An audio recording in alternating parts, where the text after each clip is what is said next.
Bismillahirrahmanirrahim. Assalamualaikum warahmatullahi wabarakatuh. Selamat malam kepada semua penonton di rumah yang setia bersama dengan kami di Millennial Family Ventures. Anda semua bersama dengan saya pada malam ini, Amirul Syaddad.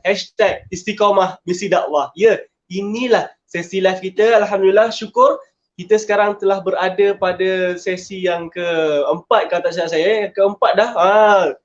Pejam celik dah 4 orang tetamu kita jemput untuk live bersama kita. #Misi Dakwah. Subhanallah. Tuan-tuan dan puan-puan sekalian, syukur kepada Allah Subhanahu Wa Taala kerana dengan limpah dan kurnianya kita sama-sama dapat berkongsi pada malam ini bersama dengan seorang insan yang sangat-sangat istimewa kita bawakan untuk tuan-tuan dan puan-puan yang berada di rumah sana. Sebelum tu saya nak tahu jugalah berapa ramai yang kat sini terperangkap kerana PKPB. Allahu Akbar. Mesti kata apa, kita masih lagi, negara kita masih lagi berdepan dengan pandemik COVID-19. Moga-moga Allah Subhanahu Wa Taala berikan kita kemudahan, kesenangan dan memudahkan segala urusan kita. Jauhkan kita daripada azab seksa di dunia ni dan juga di akhirat kelak, insya-Allah. Sungguhnya Allah Subhanahu Wa Taala tu lebih tahu kenapa Allah Subhanahu Wa Taala uji kita. Tuan-tuan dan puan-puan yang berada di rumah, sedar ataupun tidak, pandemik COVID-19 yang ada pada hari ini memberikan satu tamparan besar kepada semua manusia. Termasuklah anak-anak muda kita. Termasuklah anak-anak muda kita. Sebab apa tuan-tuan dan puan-puan? Hari ini anak-anak muda kita ramai yang berada di rumah. Sebab apa? Sebab ada sekolah yang telah ditutup dan sebagainya. Sekarang ni untuk pengetahuan semua, di Seremban mereka telah mula tutup semua sekolah di Seremban. Menyebabkan adik-adik dan orang kata apa, pelajar-pelajar kita ni berada di rumah. Apa yang mereka akan buat di rumah, tuan-tuan dan puan-puan sekalian?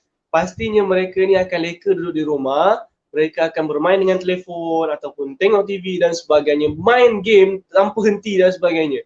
Tuan-tuan dan puan-puan, siapa lagi yang mampu, siapa lagi yang bertanggungjawab untuk menjaga, membimbing anak-anak muda kita pada hari ini kalau bukan diri kita?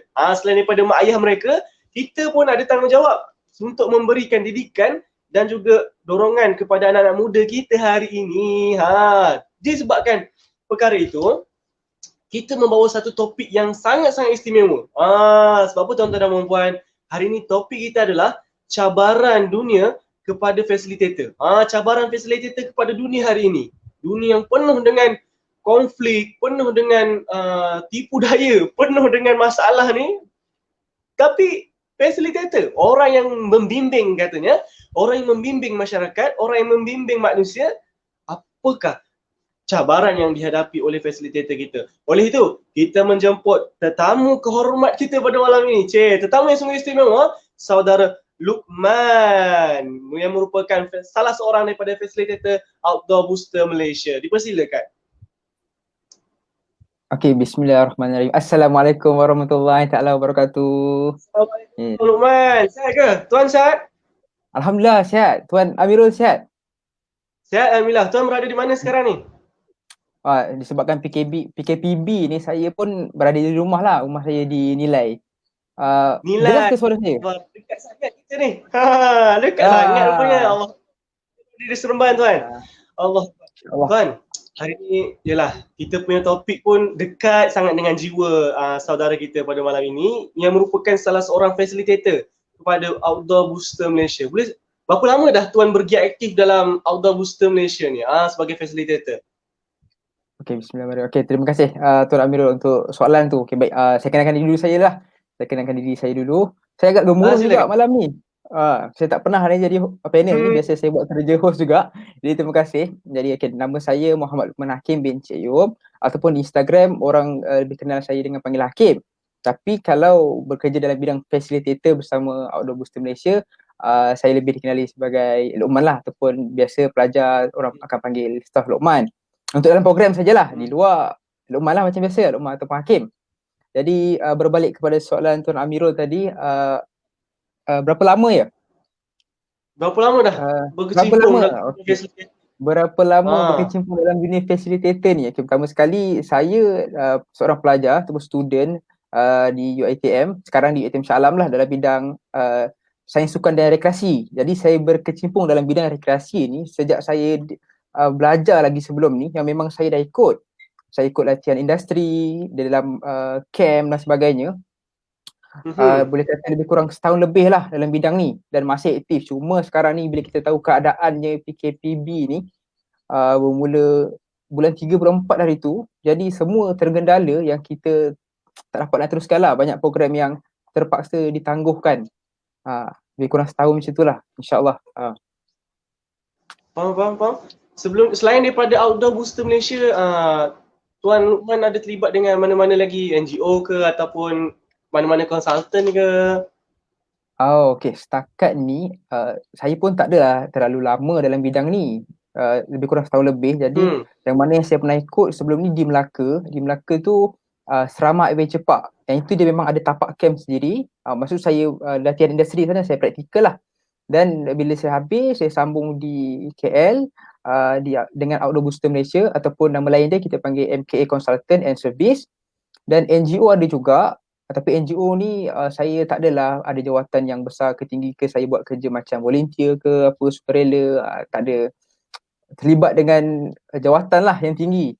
Tapi fokusnya selalu kepada facilitator lah. Terbaik.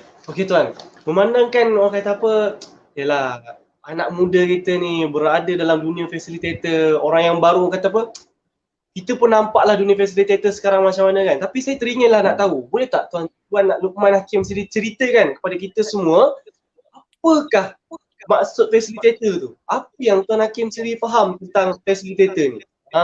Silakan Tuan. Okey, baik. Terima kasih. Jadi apa yang dimasukkan dengan facilitator ni? Okey, kita tak nak pergi pendefinisian yang terlalu kompleks lah untuk orang faham. Jadi kita nak faham dengan bahasa mudah yang mana saya belajar dan saya kongsikan hari ni kepada semua, iaitu facilitator ni bermaksud apa?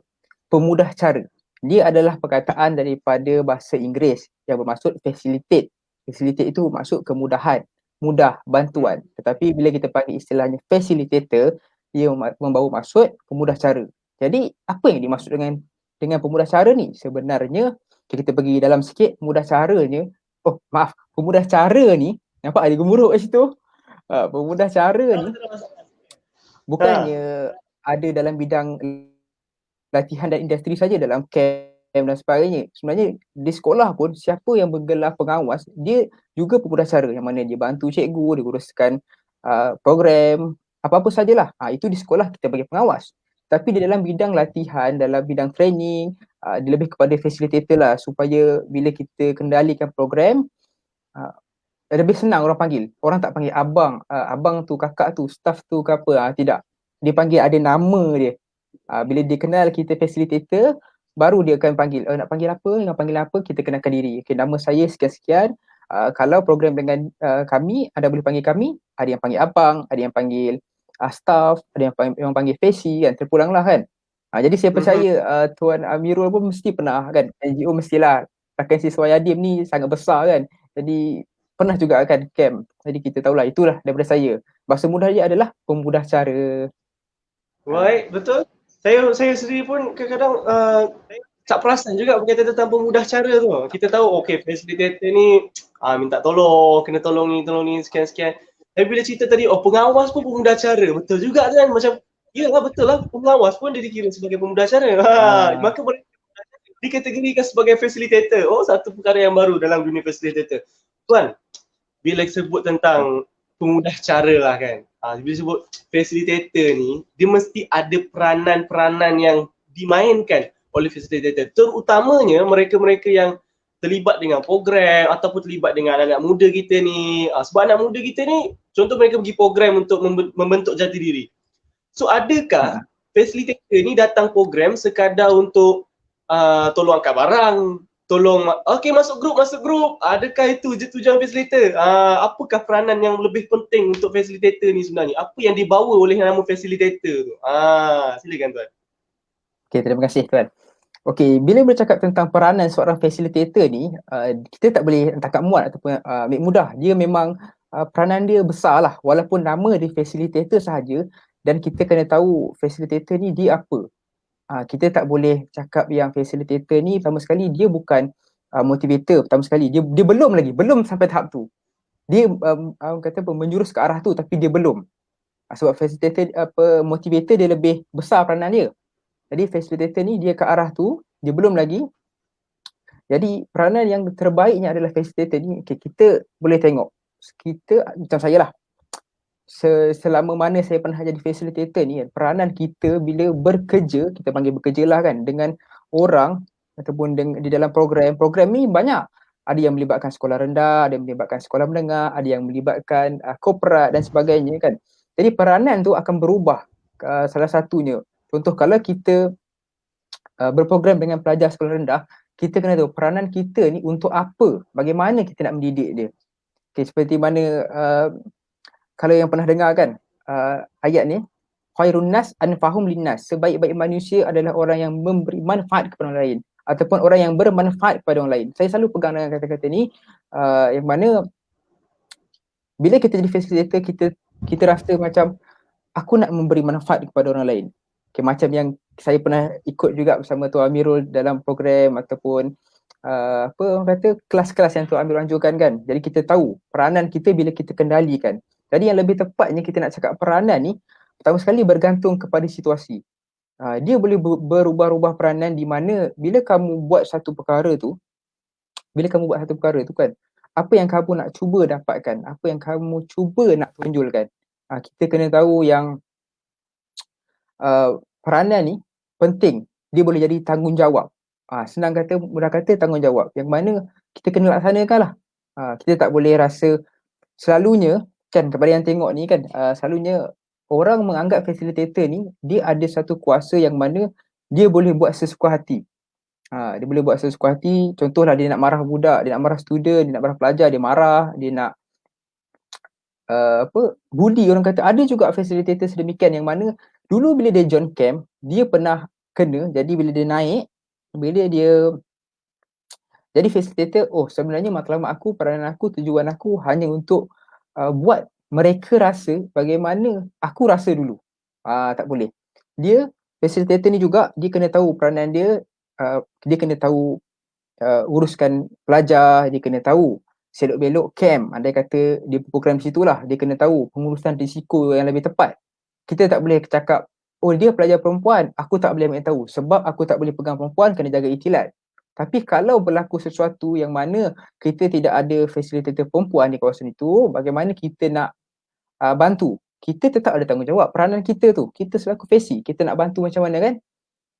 Jadi kita tak boleh rasa macam mudahlah benda tu. Kita kena sentiasa peka peranan dia ni. Peranan ni penting sebelum anda jadi faci, supaya anda tak rasa yang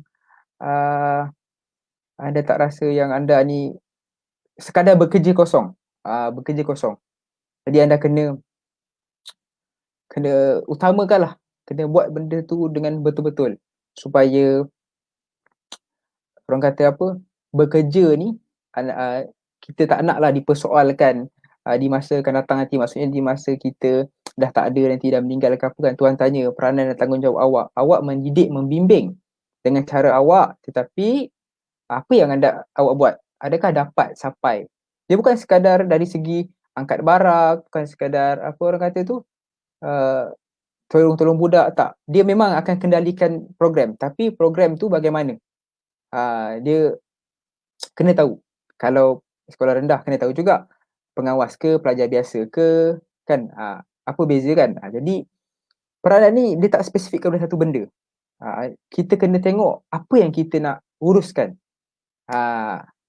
Boleh jelas ke setakat ni? Faham ke? InsyaAllah.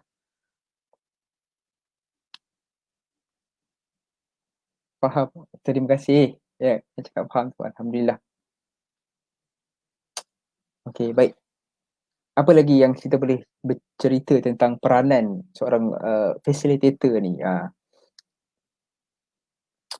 Okey, apa lagi kita boleh cerita tentang peranan seorang facilitator ni? Kita nak cakap seorang facilitator ni besar skop dia. Besar. Yang mana kita kena tahu, kita ni adalah umat Islam di muka bumi ini yang Allah ciptakan umat yang terbaik dari kalangan insan, yang menyeru ke arah kebaikan dan menolak kemungkaran, menghindarkan diri daripada keburukan lah dan beriman kepada Allah Subhanahu Wa Taala. Jadi bila kita bekerja dalam bidang ni, kita rasa yang kita boleh menguruskan orang, mengendalikan orang. Tapi sebenarnya bila kita buat tu, itulah saya cakap. Biasanya kita tak naklah mention mana-mana pihak ataupun siapa-siapa, tapi bila kita macam saya sendiri kan berprogram, kita dah kena tahu yang lebih utama, yang lebih penting tu apa. Bukan macam tadi yang kita fikir, oh jadi facilitator ni bekerja je lah macam biasa, tolong orang tu angkat barang, kalau nak tidur jaga budak-budak tidur, time makan kita suruh makan, time solat kita suruh solat. Tidak. Tidak. Mungkin ada setengah tempat dia begitu, peranan seorang faci tu begitu. Tapi kalau yang mana saya pernah belajar dan saya pernah menceburi bidang ni, kita diberi peluang dan pilihan untuk melaksanakan aktiviti seperti latihan dalam kumpulan, latihan untuk semua, latihan apa untuk individu, kita buat team building, semua tu berbeza. Semua tu berbeza kepada seorang facilitator. Tapi kita nak buat macam mana?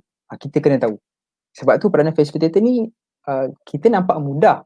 Yang mana orang dia tak tahu, dia akan rasa yang tak apalah, apa ni, aku jadi faci, yang aku tahu waktu malam aku nak kacau. Yang aku tahu sampai masa aku nak buat macam mana aku kena dulu. Tapi sekarang dah tak boleh. Sebab tu kita bincangkan tentang cabaran menjadi seorang facilitator sekarang. Sekarang ni kita tahu keadaan, orang kata apa ni, zaman-zaman telefon bimbit ni, zaman viral ni kan, macam-macam boleh berlaku. Kita boleh record, dapat kan. Jadi sebab itulah kita kena ubah cara kita bila kita jadi seorang faci. Kadang-kadang bila kita bercakap pun kita kena hati-hati. Sebab benda tu boleh orang tulis, orang akan cakap, oh facilitator daripada sekian-sekian, masa camp dia ni buat perkara-perkara begini, buat perkara-perkara begini. Kadang-kadang orang ni dia tak menyiasat terus. Dan dia terus cak, and then dia rasa, oh okey, konsultan ni bermasalah sebab dia buat sedemikian. Sebenarnya tidak. Ada perkara yang kita perlu buat dan ada perkara yang kita tak boleh buat, tak perlu buat. Kadang-kadang yang perlu buat ni dalam keadaan memang tak boleh untuk dielakkan. Bukan sebab kita ni nak mengambil kesempatan, tetapi kita risau juga bila kita buat sedemikian, orang akan cepat tangkap ataupun record ke bercakap yang mana dia buat salah, dia buat benda-benda macam ni lah. Okey, baik, dapat sangatnya jelas ke tentang peranan menjadi seorang facilitator, ataupun saya terlalu panjang bercerita? Nak yang lebih tepat, kalau pada saya lah, pada pendapat saya ni, peranan seorang facilitator tadi lah, macam yang Tuan Amirul tanya, dia lebih tertumpu kepada satu bahagian. Andai kata awak menguruskan program apa dan apa, dia jadi lain. Kalau anda menguruskan program yang melibatkan pelajar sekolah rendah, anda tidak boleh untuk melayan pelajar sekolah rendah ni macam orang dewasa. Tidak. Mereka ni tidak tahu. Mereka ni pelajar sekolah rendah ni, dia perlukan lebih perhatian. Mereka suka bermain, suka berlari. Boleh setakat ni. Saya rasa dah panjang cerita pasal peranan ni. Jelas tak Tuan Amirul? Rasa dapat tak? Boleh dengar ke suara saya? Boleh. Alhamdulillah. Boleh. Saya punya line sangkut lah tadi, terkeluar lah tadi. Allahu Akbar. Allah Akbar. Saya baik. Saya yakin tuan-tuan dan puan-puan di rumah sana dengar jelas apa yang cuba disampaikan oleh saudara Luqman kita. Betul tak? Okey. So, maaf sangat sebab saya punya line malam ni tak tahu kenapa. Tiba-tiba je nak mengajuk dengan saya. Allah. Okey. Allah. Jadi tuan, saya tak, minta maaf saya tak dengar berkaitan tentang peranan tu. Sebab line saya ni sangkut. Tapi saya ada soalan lain lah untuk terangkan kepada penonton di rumah sana. Tapi sebelum tu, penonton di rumah, jangan lupa untuk share kita punya live pada malam ini kepada sahabat-sahabat anda. Jangan lupa kongsikan manfaat kita untuk kata apa, sebagai tolanan untuk kita semua. Semua orang pernah jadi faci ni. Semua orang adalah facilitator. Jadi kongsi-kongsikan kepada semua sahabat-sahabat kita. Dan jangan lupa like page kami, Millennium Family Ventures Malaysia. Dan kita dengar sampai habis kita punya live pada malam ini, insyaAllah. Baik, tuan-tuan dan puan-puan, kita akan pergi ke soalan yang seterusnya. Okay, Tuan Luqman, soalan yang seterusnya. Saya doa-doa lah supaya line ni tak mengganggu lagi. Soalan yang kita balik kepada tajuk kita. Apakah cabaran yang dihadapi oleh fasilitator kita dalam dunia hari ini? Silakan tuan. Okay, terima kasih. Jadi kenapa tadi pun saya dah cakap sikit tentang cabaran menjadi seorang facilitator sekarang ni. Kenapa? Okay, sekarang ni facilitator ataupun sesiapa saja sebenarnya terdedah dengan teknologi, yang mana apabila kita berprogram ataupun kita buat sesuatu, telefon tu sentiasa ada. Manjang je orang boleh tengok kita. Betul tak? Sekarang ni zaman viral. Awak buat benda baik, awak viral. Tak baik pun boleh viral. Kalau yang baik, Alhamdulillah, boleh jadi ikutan. Tapi andai lah kata kita dapatlah video yang tidak baik, dia satu, mencemarkan nama kita. Yang kedua, kalau kita seorang facilitator di dalam satu program, facilitator tu dia macam ni, dia daripada kumpulan sekian. Maksudnya facilitator lain semua boleh jadi benda yang sama. Itu satulah cabaran yang paling bahaya lah sekarang ni. Kita rasa yang kita tak nampak dengan mata. Macam isu COVID ni sekarang kan. Sebab tu kita minta untuk semua duduk di rumah. Sebab kita tak nampak macam mana dia merebak, berjangkit kepada orang. Facilitator macam tu. Andai kata bila kita bekerja, kita tak nampak pun. Tak perasan mata-mata. Yelah kalau kita yang bekerja 4 orang, 5 orang, student, pelajar 40 ke 60 orang. Jadi macam mana kan kita nak nampak dia di situ. Kita nak nampak, nak jaga semua. Tak boleh. Melainkan kita jaga waktu kita beraktiviti saja. Itu yang menyebabkan cabaran sekarang ni. Dan yang keduanya, cabaran lah yang saya rasa memang menjadi satu cabaran juga, di mana sekarang ni kita dah tak boleh. Sebenarnya memang tak boleh. Tapi andai kata bila berprogram, tak boleh bersentuhan tu. Kadang-kadang bila berprogram ataupun beraktiviti lah, ada aktiviti ataupun program yang kita nak cakap memerlukan kita ni membantu pelajar ataupun menolong pelajar ni dengan cara apa? Contohlah saya bagi satu aktiviti yang kami pernah kendalikan lah, aktiviti Flying Fox. Saya percaya yang tengah tengok ni semua pernah main aktiviti Flying Fox kan? Siapa yang tak pernah, mungkin tak pernah tu, tak apa, boleh cuba dekat Skytrack ada ataupun dekat camp kami pun ada. Kita doakanlah supaya COVID ni baik ataupun pulih lah seperti sedia kala macam mana keadaan kita sekarang ni kan. InsyaAllah kita doakan yang baik. Jadi berbalik kepada situasi masa kita buat aktiviti main Flying Fox tadi kan. Contoh, kita nak pakaikan pelajar harness. Kalau pelajar sekolah menengah ataupun yang ke atas ni, mereka ni lebih faham bagaimana kita ajar untuk pakai harness tu, satu pakaian untuk kita pakai yang mana orang kata safety lah untuk kita buat aktiviti tu. Tapi anda kata pelajar pada sekolah rendah ni, yang mereka ni tak tahu. Kadang-kadang kita nampak mudah. Adik-adik. Tapi macam mana? Macam mana kita nak menguruskan? Kita tak tahu sebab pernah jadi isu. Cuma saya tak nak mention lah kan. Kita tak nak sebut apa yang dah berlaku tu. Tapi kita jadikan iktibar kepada diri saya dan juga tim-tim saya lah yang mana yang pernah jadi facilitator. Yang mana kita risau. Kita niat tu untuk membantu. Jadi mungkin bila kita bantu, contoh kita nak pakaikan dia ke apa ke kan. Sebab kita pakai harness tu pakai dekat bahagian pinggang. Dan untuk kita pantau bawa dia naik ke atas sebab safety kan. Kalau kita nak naik menuju ke atas tempat kita buat aktiviti tu agak bahaya. Jadinya bila bahaya kita risaulah apa-apa berlaku, so kita akan pimpin. Cuma orang kata risikonya, cabaran tu kita nak memimpin tu, nak menjaga tu bagaimana. Bagaimana kita nak buat supaya tidak berlaku sebarang spekulasi lah yang tidak diingini, supaya orang kata apa, semua berjalan dengan lancar dan selamat. Itu antara cabaran kedua lah. Antara cabaran lain lagi kan yang saya boleh kongsikan, sebenarnya banyak, cuma yang penting-penting macam tu lah. Cabaran ketiga, contoh macam kalau kita mengendalikan program tapi kita tak pernah bersedia dengan ilmu yang cukup lah, bagaimana kita nak uruskan, nak buat. Contoh kita buat aktiviti di lapangan, bagaimana lapangan ni, ataupun bahasa mudahnya orang faham outdoor. Kalau di dalam dewan kita sebut indoor kan. Dan mungkin di dalam dewan tu lebih mudah sebab dia kita jaga, terkawal, terkumpul. Tetapi bila kita sebut di lapangan ni, dia ada satu risiko di mana mata kita ni tak boleh nak tengok sekeliling dalam satu masa yang sama. Contoh kita tengok pada satu tempat, yang orang sana dah pergi dah. Kita tengok sana, yang depan dah hilang dah. Lagi-lagi pelajar sekolah rendah. Kita pun selaku FESI memang letih kalau kita nak marah ke, nak tegur kan.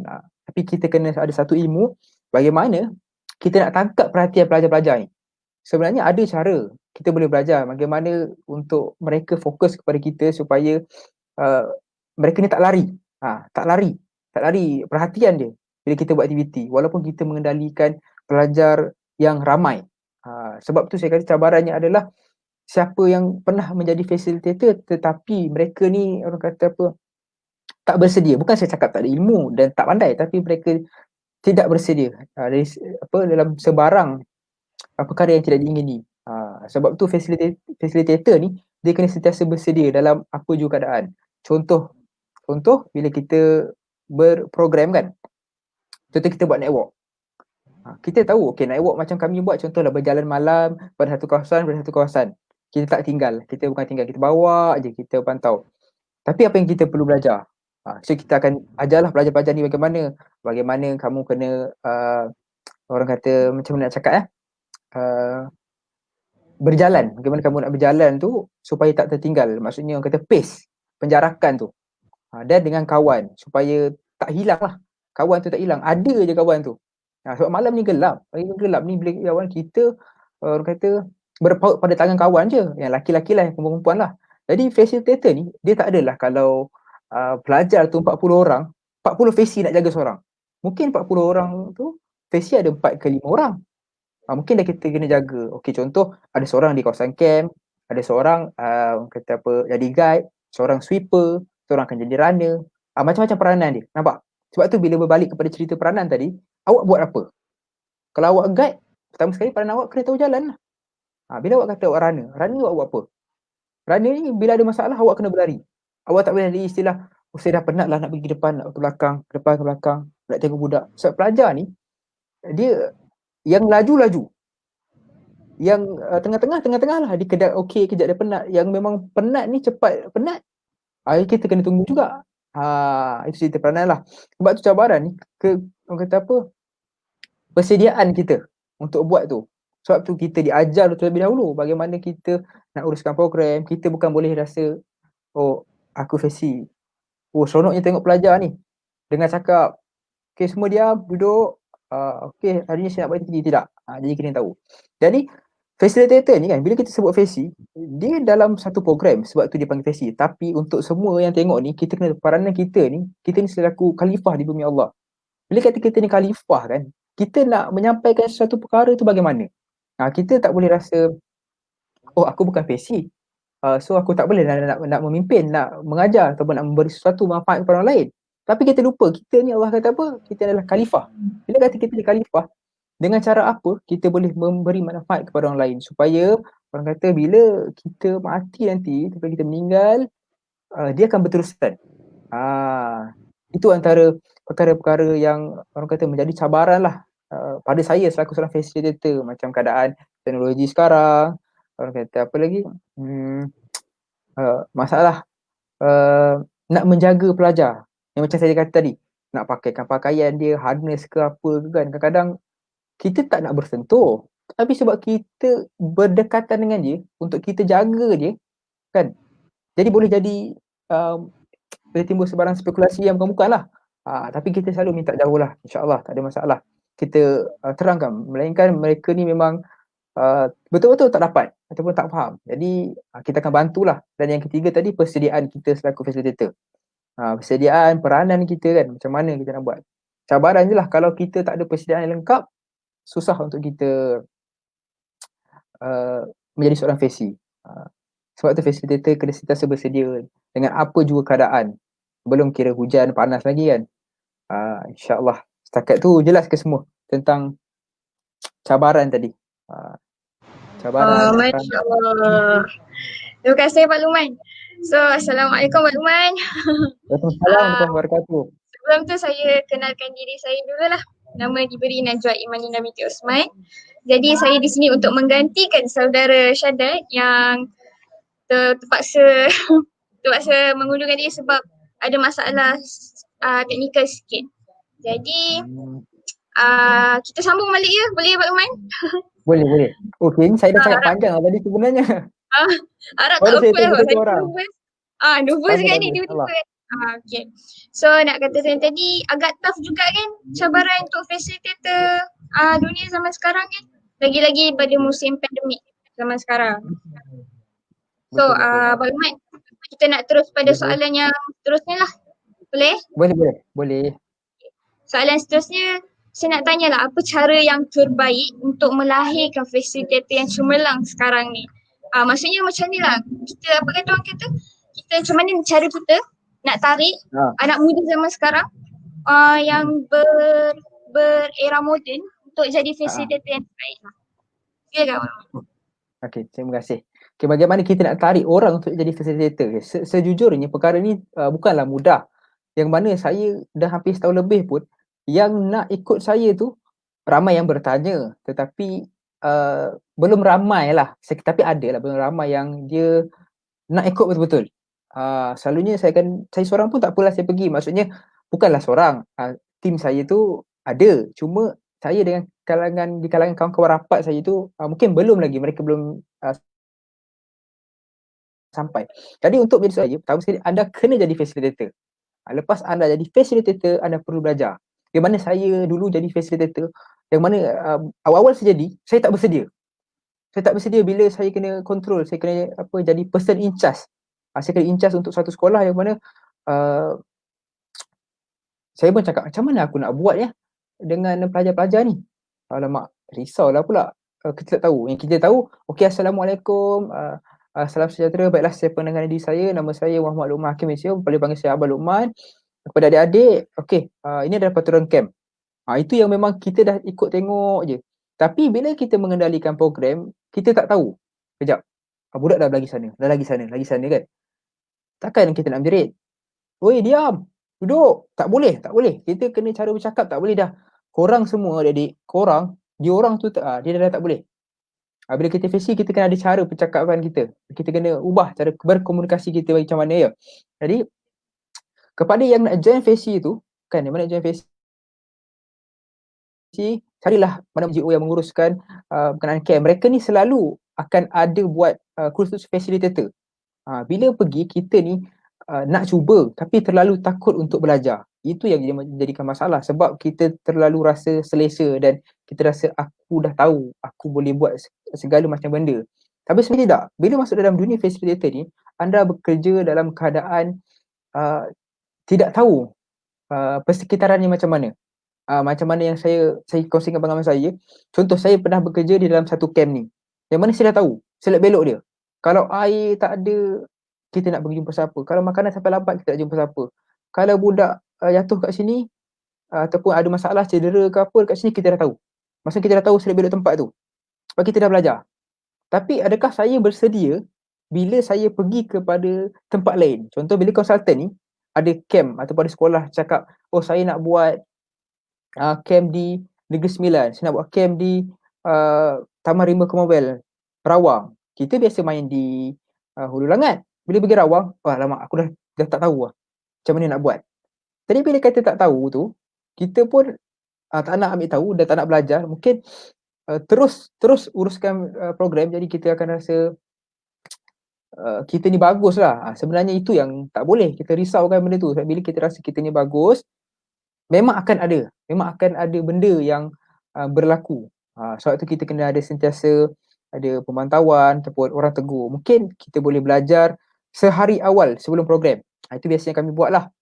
Tapi kena join kursus dulu. Biasanya orang akan buat kursus lah.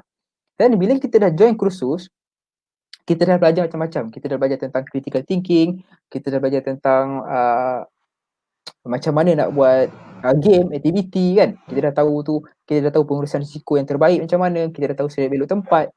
Bila kita dah tahu, kita boleh fokus lebih baik. Dan bila dah pandai juga, kita akan upgrade lah skill kita. Contohnya daripada semasa ke semasa, kita akan sentiasa belajar dan tanya senior-senior orang lama, tanya pengurus kita, pengarah ke, cikgu kita ke, siapa-siapalah yang kita kenal di dalam tim kita sendiri untuk kita tambah ilmu, belajar lagi untuk ke arah kebaikan lah. Kita tak boleh lari untuk buat salah. Kita memang akan sentiasa ada slack dekat situ, orang kata kan. Tapi jangan takut untuk perbaiki diri. Macam-macam. Saya daripada facilitator pun pernah berceramah, pernah lompat ke arah situ. Nampak? Jadi bila saya terlalu sedia dalam keadaan Faci aku tak buat apa, aku buat energizer, kalau sekarang budak nak pergi makan, aku pimpin, aku bawa tunjuk jalan.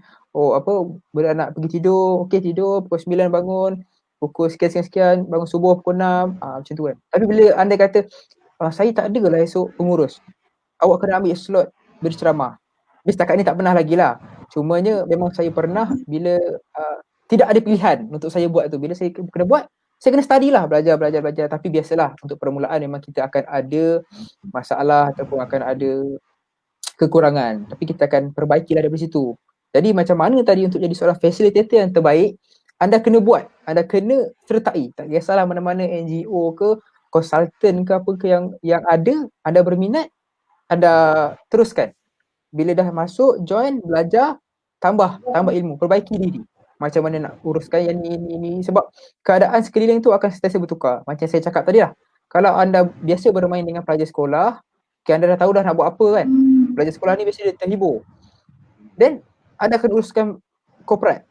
Korporat ni ataupun cikgu sekolah ke, ataupun pelajar sekolah menengah ke atas, orang-orang bekerja. Anda nak buat lawak macam anda uruskan pelajar sekolah rendah ke, mereka ni takkan orang kata apa, terikut, takkan mudah faham bagaimana kan. Jadinya kesiapsiagaan. Betul perkataan saya. Kena bersedialah dengan apa juga ni. Sebab tu nak jadi facilitator mudah. Nak bersedia untuk menjadi seorang facilitator tu belum tentu mudah. Sebab orang kata apa, iman kita pun turun naik betul. Menjadi facilitator betul juga. Contoh kita dah rancang ni. Okey.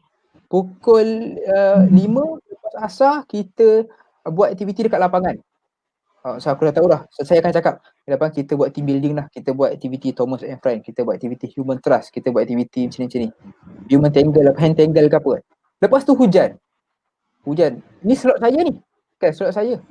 Alamak, aku nak buat benda tu semua pakai luar tempat besar. Macam mana aku nak buat dekat dalam? Tak boleh lah, kau buat lah. Bagi pas orang. Tak boleh. Itu dah salah lah. Sebab apa? Orang kata waktu tu part kita. Jadi kita kena buat. Waktu tu kita akan belajar untuk perbaiki diri untuk jadi seorang facilitator yang terbaik lah. Permulaannya anda kena buat. Jangan tunggu. Sebab tu orang kata nak buat baik ni, rasa je nak buat baik, terus buat. Macam tu juga. Aku rasa teringin nak jadi faci. Pergi cari je cepat. Sekarang ni zaman moden kan. Memang orang buat iklan ke apa, post, share, Instagram, Facebook, mencari facilitator, sekian. Cuba bidang tu. Bila masuk bidang tu, orang kata keluar daripada keadaan selesa. Bila anda keluar, insyaAllah anda akan dapat satu pelajaran yang baru lah. Okay. Boleh saya tu. Menarik tips daripada Abang Luqman kita, Masya Allah. So betul lah. Kata apa, kalau kita ada passion, orang kata minat kan dalam bidang facilitator ni, permulaan dia kita mesti cuba. Betul tak? Sebab kata orang belum cuba, belum tahu kan. Saya pun ada pengalaman juga jadi facilitator. So bila kita first time saya pun minat dalam bidang-bidang macam ni. Saya pun suka dalam bidang facilitator, kita tolong orang, kita beri manfaat pada orang, memang saya suka. So bila kita first time dalam bidang ni, orang kata apa, saya ni newbie lah, orang kata newbie. Memang sangat-sangat baru, memang masih mentah lagi, memang masih baru nak belajar merangkak dalam bidang facilitator ni. So bila saya pernah join satu konsultan ni, jadi facilitator, memang kata banyak silap jugalah. Banyak silap yang saya buat, banyak salah yang saya buat. So daripada salah tu, saya belajar. Saya belajar kesilapan saya. Kena marah tu memang sangat standard lah. Standard sangat-sangat kena marah tu. So sebab tu lah, bila kita nak join dalam bidang facilitator ni, orang kata mental pun kena kuat kan. Mental pun mesti kena kuat. Sebab bila kita marah tu memang standard. So bila marah tu, bila kesalahan yang kita buat tu jadi pembakar semangat kita untuk kita lebih buat yang terbaik. Gitu. Okay. Abang Luqman last. Sebab kita pun dah hampir kira lagi 40 minit. Apa tu? Okay, last Abang Luqman. Apa pesanan dan nasihat daripada Abang Luqman sendiri untuk bakal-bakal facilitator di luar sana, ataupun kepada kakak-kakak, abang-abang atau adik-adik kita yang minat sangat dalam bidang facilitator ni? Apa nasihat dan pesanan untuk abang? Daripada abang untuk mereka. Okey, terima kasih. Okey, perkara ni saya selalu nak cakap kan, tapi hari ni saya dapat satu platform yang besar, mungkin ramai yang boleh tengok kan. Biasa kita akan approach kumpulan-kumpulan kecil je kan. Kenapa perlu jadi seorang facilitator ni kan. Sebenarnya anda dah memang seorang facilitator. Macam mana nak tahu bila anda buat satu kebaikan, kita dah boleh panggil anda facilitator. Cumanya dia spesifik kepada program. Bila kita berprogram, orang akan tahu dengan istilah facilitator ni kan. Tapi bila di luar, orang tak panggil lah kan. Jadi macam mana tadi soalan dia? Saya dah jauh dah ni. Macam mana pesanan dan nasihat. pesanan? Ya. Pesanan dan nasihat. Pesanan dan nasihat saya kepada orang dosa dia. Okay, pertama sekali, niat kita. Okay, sebelum join facilitator, niat kita yang utama, niat kita apa yang kita nak buat. Saya tahu rata-rata bila saya approach orang, saya tanya, nak join facilitator tak? Mereka ni akan balas. Oh, facilitator tu yang macam bila pergi camp kan? Aku macam teringin lah sebab aku boleh buat diorang kena marah, buat diorang bangun malam-malam. Saja cari pasal, suka-suka macam budak, kan marah budak, maki budak ke apa kan. Sebab yelah budak dia kena ikut, pelajar ni kena ikut dengar je kan. Tapi sekarang dah tak boleh. Bila dah tak boleh hardcore kata terlalu kasar macam dulu. Anda buatlah macam tu, memang esok kena ban lah. Kau salah terima mana ni, habis tutup. Tak boleh. Tapi kita sebab tu kata kena ada ilmu bagaimana kita nak atasi perkara tu lah. Jadi pesanan yang nak sangat jadi facilitator ni, niat tu kena ubah. Pertama niat anda kena ubah. Aku jadi facilitator ni sebenarnya yang utama aku nak beri manfaat kepada orang lain. Ini adalah satu permulaan. Ini adalah satu permulaan di mana bila kita nak jadi facilitator, kita dah ada niat, kita join, kita buat perlahan-lahan. Bila kita buat perlahan-lahan, kita rasa seronok. Sebenarnya bila kita ada niat, kita mencari apa? Selalu saya cakap kat diri saya, aku seorang facilitator, sebenarnya aku mencari apa bila aku buat kerja macam ni? Okay. Kalau kita fikirkan, kita sebut kata duniawi lah. Memang kita buat ni, bila kita bekerja, kita perlukan pendapatan. Dia boleh jadi side income. Sebab saya pun buat freelance, saya tak full time facilitator, tapi masih bergiat lah. Kita boleh dapat duit kan, kita boleh dapat keseronokan. Yang mana bila saya cakap dengan orang, apa yang seronok kau buat facilitator ni? Bukan kau penat kau nak ajar budak. Memang penat mengajar membimbing budak buat aktiviti kita. Tapi kau seronok bila kau keluar daripada keadaan yang, contoh kita berprogram di camp, di Hulu Langat lah kata kan. Budak-budak pelajar-pelajar ni main flying fox, kita main flying fox. Pelajar-pelajar ni masuk sungai, kita masuk sungai. Pelajar-pelajar ni masuk hutan, kita masuk hutan. Pada saya itu adalah satu permainan yang kita boleh dapat dan boleh belajar. Bila lagi aku nak buat benda ni? Kalau aku seorang-seorang pun aku tak terbuat. Kalau aku nak pergi main sendiri pun kadang aku bosan. Jadi kita buat waktu tu. Jadi bila kita ada niat untuk buat benda tu, kita akan teruskan, kita istiqomah lah. Walaupun orang kata apa, tak apalah, tak ada orang ikut aku pun, aku seorang pun aku pergi. Sebenarnya seronok. Jadi bila saya cakap kat diri saya kan, untuk apa kita buat benda tu sebenarnya adalah untuk saya mencari ketenangan dan kebahagiaan. Selalu saya cakap benda ni. Ada orang dia ada rumah, ada orang dia ada kereta, ada orang dia ada duit, tapi dia tak pernah bahagia. Sebab apa? Dia tak jumpa apa yang dia nak. Aku nak kaya. Bila dia kaya, okay, habislah. Okay, aku dah duit. Aku dah beli tu, aku dah beli ni. Apa lagi aku nak? Macam saya lah. Saya jadi seorang facilitator, apa aku nak? Aku dah uruskan camp, aku dah buat tu, aku dah buat ni, aku dah kenal orang tu, aku dah ni. Tapi sebenarnya apa aku nak? Aku nak terus sebarkan manfaat dan kebaikan itu kepada orang. Dengan cara apa? Macam ni lah. Kita buat talk, kita share, kita ajak orang. Awak nak tak JFC? Nantilah saya pertimbangkan macam mana. Apa yang seronok? Macam ni. Jadi bila kita ada niat, kita buat.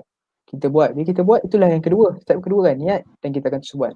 Untuk kita sebarkan sebenarnya apa yang kita nak. Sebab tu saya kata, facilitator ni atau nama lain kita, manusia ni adalah khalifah. Khalifah di muka bumi Allah ni. Bagaimana kita nak sebarkan manfaat tu supaya apabila kita dah tak ada nanti, dia akan sentiasa berterusan. Macam yang Tuan Amirul buat kan, saya tahu macam semalam dia buat kelas matlamat apa semua. Saya pun pernah kongsikan, saya sangat seronok dengan kelas dia. Bagaimana dia cakap tentang matlamat. Sebenarnya facilitator pun sama juga. Pertama sekali anda buat untuk apa? Sebarkan kebaikan, beri manfaat kepada orang lain. Bila anda dah biasa buat, anda dibayar. Anda akan dapat kekayaan tu. Bila anda dibayar, anda dah ada branding, dah dikenali, takkanlah anda akan dapat bayaran yang sikit kan? Bila anda ada ni, bila anda dah memberi manfaat, dah dapat bayaran, and then anda boleh tambah ilmu. Macam itulah. Kan?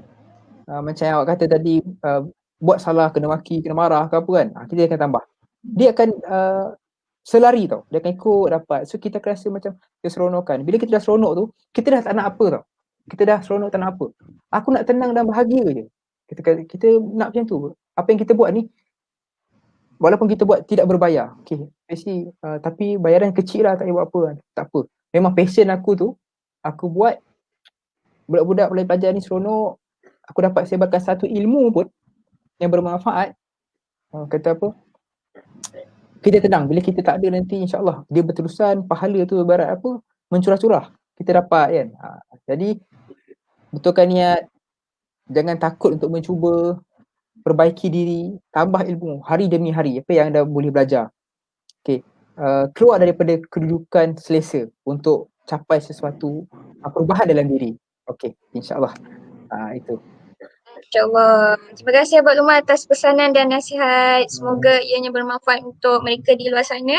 So betul lah, kita kena sentiasa always kena tajdid niat lagi dalam bidang facilitator. Sebab kadang-kadang bila orang masuk dalam bidang ni bukan setakat nak langsaikan tugas dan tanggungjawab, tapi hanya untuk dapat nama. So kat situ kita kena perbaiki baiklah niat kita supaya kerja yang kita buat tu menjadi satu ibadah bila kita niatkan kerana Allah.